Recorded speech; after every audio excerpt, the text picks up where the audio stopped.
Hello, welcome. Very exciting, very exciting cars. I'm not an enormous JDM fan, but I am nostalgic for the 240Z. It's a great car. It's very American in its style, and I love it. It's a great car. These are very different manufacturers making two similar vehicles, and their two takes on it are going to be interesting to see the similarities and differences. So we're going to look at the two in general, and then we'll look at them in depth as well. One is going to be a race car based on a North American 240Z, and the M2 machine car is going to be a Japanese market vehicle. This is going to be a Fairlady Z, a Nissan, not a Datsun. They kind of use the Datsun name in here in other markets, but that was Nissan in 1970 in Japan. So look at these things. They're very cool. One's pretty much a stock car with a little bit of a difference, and we'll look at that in a minute. And then we have the race car. So this is an SCCA car, a class winner. This would have a derivative of the single overhead cam L20 inline 6 engine. You know, it had the downdraft or the side draft carbs on it. Really cool setup. Single cam, I believe, yeah. And it came in this market with a 4-speed, and I'm sure they put a different mode or transmission in it, maybe, or they ran a stock transmission. Who knows? Probably 4-speed. Other cars were using 4 speeds. So we got this BRE car, licensed vehicle, John Morton livery, number 46. Really cool. It is set up for racing. Does not have any mirrors on it. The windshield wipers are taken off, so it's real slicked up. It's got some aero treatment. Does have the front splitter on it, and it's got a rear wing as well. So and it has been, the bumper has been taken off. So an SCCA back 1970, they had basically a production vehicle that they kind of were able to use some modifications, but not too many. And so this is basically the way it was when you're able to get it from the factory. Has a closed hood. Does have opening doors. Plastic base on this car. Metal axle construction with rubber tires. Solid die-cast car. Very nice. Heavy. Not as heavy as the M2. The M2 1/24th scale cars, most of them, I mean, you get your weight in metal on those cars. They're very heavy. So that's really cool. Similar price points on these two. So you're spending almost the same money within dollars.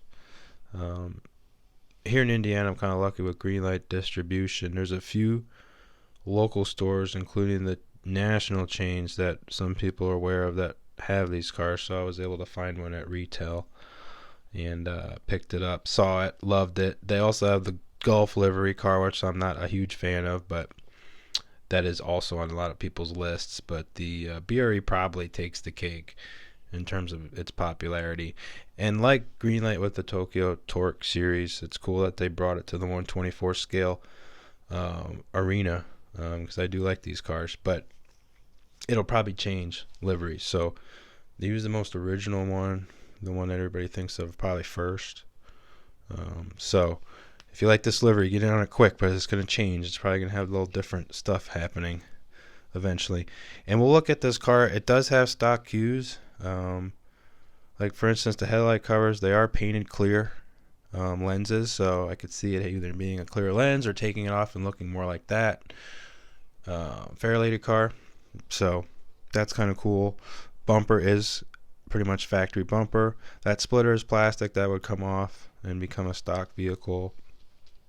And they have the provisions for the rear bumper to slip in. So right there, this is a plastic filler panel that goes on the back. So let me bring it down. We'll take a look at the BRE car first, then we'll get to the M2 car, which is awesome. You can see it's got some good shape to it. It's not a flat slab. A lot of the earlier times when you'd have these cars come out 124 scale, be a pretty poor attempt at a car. It would look worse than its 164th scale counterparts in a lot of times, or even the 118th, obviously. But 124 scale is starting to come into its own. And the other thing about this is you could spend more on a plastic kit of the same vehicle and it would be just the kit. You know, you're spending retail, unless you have the coupons for some of these places, $25, $32, $31 on one of these kits, that 124 scale. So in the low 20 range, if not $20 for one of these cars, done all the way up. And if you want to modify it, go ahead, just buy another one if you want to collect it. And if you just want to customize it, have fun, I mean, it's the same price now. You know, kits used to be a lot cheaper, but not anymore. This car sits great. It's got the right colors. Again, it is licensed, so I mean, it's awesome. Greenlight has a really good tampo process, I must say. Very rarely is anything ever smudged. It's very crisp. This is 124 scale, so it's not even as big as its 118 scale counterpart. It does a really good job. Look how crisp that is. Looks great. It all has that old school feel to it. I love the badge over the wheel arch there. That's awesome. That looks really cool. And then it's got the little same deal on the headlight. You can see how it sits. The only thing about this car that's kind of incorrect, it sits a little high. The wheels are correct. It may have a little bit more of a lip to them, but tires are a little skinny. I know they had to have some rules about the tires and stuff too on this class, but they are a little thin. I mean, you could see right there. We'll get to the chassis in a minute. The other thing about it, I mean, the way it sits is pretty good. It just needs to be a little bit lower, but it's a cool car. Really good looking car. Paint is nice and smooth. No casting defects. Again, it has that issue with Greenlight's paint, and I don't know what they use, but it's never completely glossy. It doesn't have that deep shine. You know, they can do it on 164 cars, and 118 cars are fine. 124 cars, sometimes they're just not. Their paint they use is different. I don't know, maybe it's a different facility or something they make them. So there is the 240 exterior, and we'll have to open it up. These door seams nowadays on these cars that are coming out very tight. You got to use kind of some sort of tool. This one I found the easiest to use was the hobby blade. It's a dogleg hinge, but the interior is done very nicely. I'm going to do the passenger side so you can get kind of an overview of how the steering wheel is. And it has the famous dash with the individual gauge pods and all that done. Pretty good. Painted the shifter ball. Kind of that facsimile of that wood pattern. Closed body in terms of windows are rolled up and everything. So, the thing about this car, it does have, it's got like a 4-point roll bar in it. I wouldn't call it a full-on cage, but I don't know, you can kind of see it in there. Let's see if we can bring it up a little bit so you can kind of see it through the window. A lot of glare, but it's good. I mean, it's in there. It's a little bit more light. Very dark, obviously. It's all black, but that's how it was. I don't even know if you could get, there's not many colors. I think they had one color or two colors for the seats or something, but most of the cars I think was black. So 1970 BRE Datsun, just like M2 cars, they are limited runs. This one has the 1810, so that's kind of middle of the road probably in terms of production numbers, maybe a little bit earlier, probably definitely not fresh. Plastic base on this car. Does have the yellow pipes. They did do that. I love it.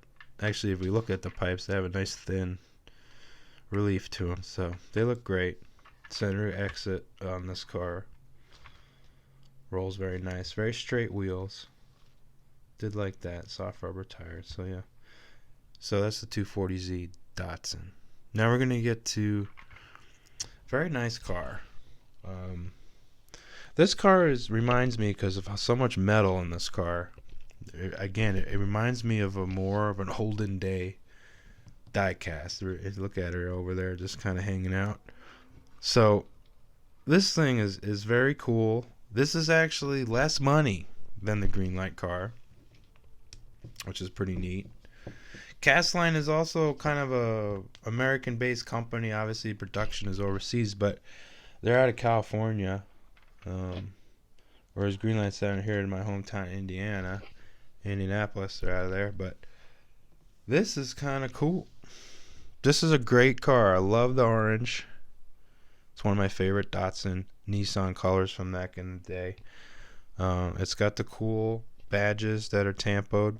It's got that factory Nissan type wheel, that alloy wheel that could probably be found in a bunch of type of those mid-century to 70s Nissan Japanese domestic market cars.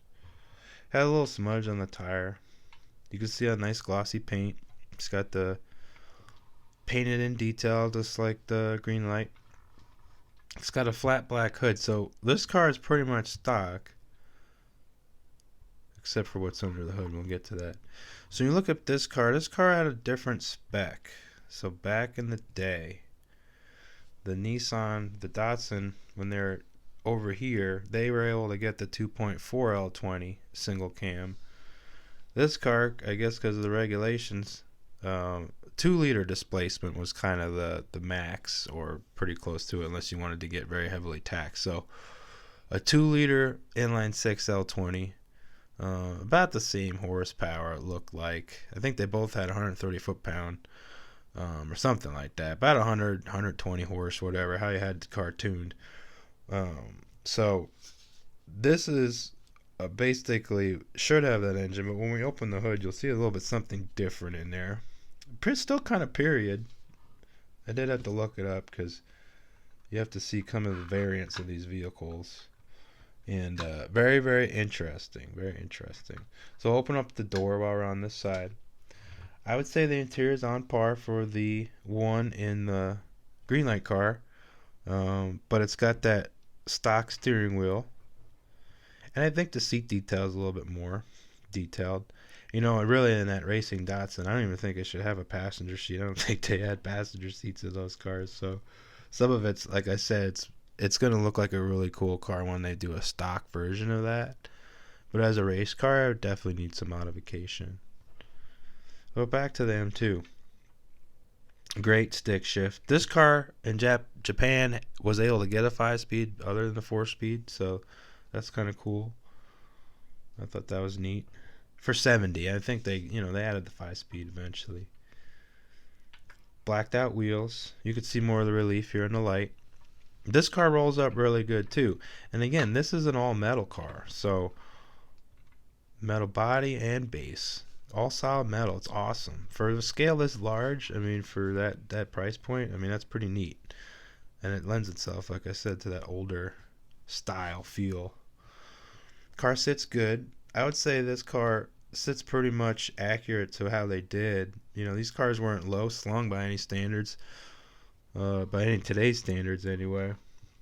And I would say that the tire and everything fills the wheel well, pretty good, very correct. It's got the Z badge there, and it's got the really good markings in the back. And again, you have the orange taillights here. You got your bumper. You got your stacked exhaust pipe. I like that. That looks very nice. That's how your tampo work. There.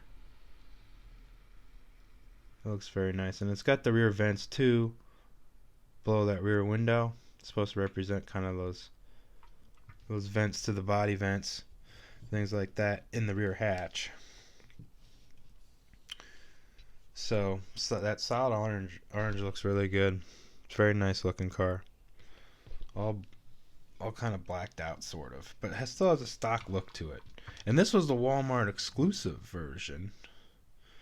And when I compare packaging, you'll see it's also got the clear headlights, which look pretty nice.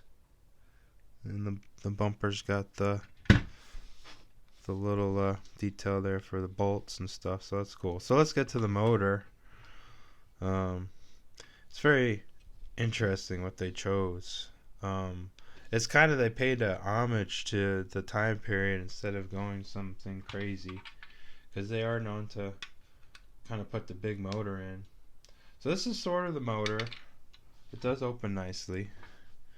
It's a pure correct motor. This is basically an S20 inline 6 The differentiation being, instead of a single cam, it's got twin cam. Still a 2-liter car. Still got the 3 down or side draft carbs and everything. But this car was cool because it, in this motor back from 69, about 73, I guess. I looked this up because I wanted to know what this was because it looks so modern. But really, that casting, the way it's done, it's really from that time period. So it's using their full-size sedans, that engine. And so basically, they kind of put this bigger motor in there, or not really that much bigger, but the head was a lot better. So you get 160 horse out of this car, stock, and obviously if you tuned it, it'd probably be better. And the other thing about it is, even though the induction looks stock, especially with that air cleaner setup, I mean, even if that was a factory exhaust or anything, it looks pretty good. That header's nice. So you got a full header there. You got your strut towers right there. So the engine bay's done nicely. The hood opens good. Of course, you got your windshield wiper detail there too, and you also got your fender mirrors there. Very JDM. There's your badge, a little bit clearer. See if I can get it to focus. There you go. Let's see here. This thing doesn't like to autofocus very much. There you go. So cool, and they have the signal lights there. That's very nice. And this car comes apart very easily. Screws right there. All black, all that black, except for some of the suspension details, all metal. It's awesome. Really, really cool that it's all metal. And it's got a very, very heavy duty base, meaning how it attaches. So from the long distance that these have to travel and the weight of this thing, they really attach it very well. And we'll go over the bases. I'll show you that. But there's your suspension detail. It's a little bit better, I must say, than the Greenlight car. I mean, look at this. You got an opening hood, opening doors. Basically got a chassis detail that's pretty darn good. I mean, you got the full exhaust system separate. You got your independent rear suspension, which was a hallmark of this car, being such an affordable sports car, having an independent suspension. Rear wheel drive car. Look at this. The manual transmission is done excellent. So is the oil pan. Spins good. Very nicely done. Very nicely done. Very heavy duty. So you can see how big those axles are. This thing will be very good. Hold up very good. Very well. To the weight of that thing. So that is the Fairlady Z 1970, and they come in very nice packages. There is the Tokyo Torque series there, very neat, and they actually made the size of this box in accordance to the size of the car instead of having a huge box like some of the stuff they've been doing. There's the back. Hopefully they come out with like a Datsun 510 or something like that, because they have a 510 here, and we'll look at that in a minute. Here's the back of it. So cool stuff. Just comes in there in that little clamshell area, and just take it out and it flips right open. So not glued down or anything. Really cool car. Love it. Really, really good looking car. And then we got the other 240 right here, and that is the Fairlady. And we got the M2 box right here. Walmart exclusive. Look at that. It's got that Auto Japan, and this one here, it says limited production. How much? 7,500 right there. There's the back, and here's the other side. There's the product information.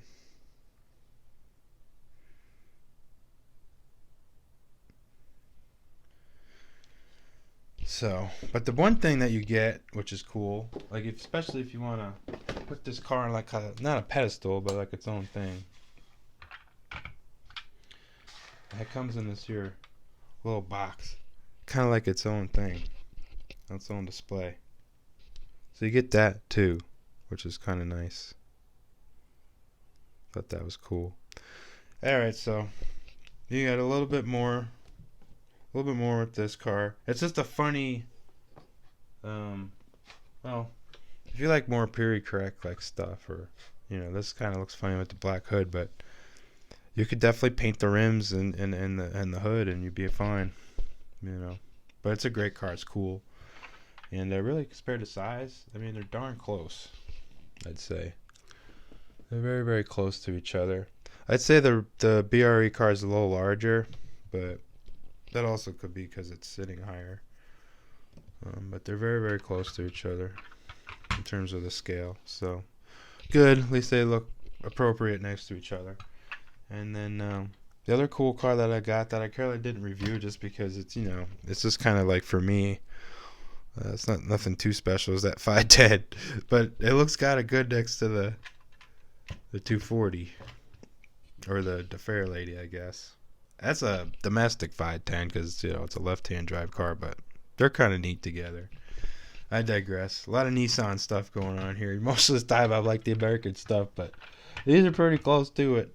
These are basically Japanese Corvettes as much as they could get them. So there we go. 2 124 scale cars. Hope you enjoyed it. One from M2 and one from Greenlight. Till next time.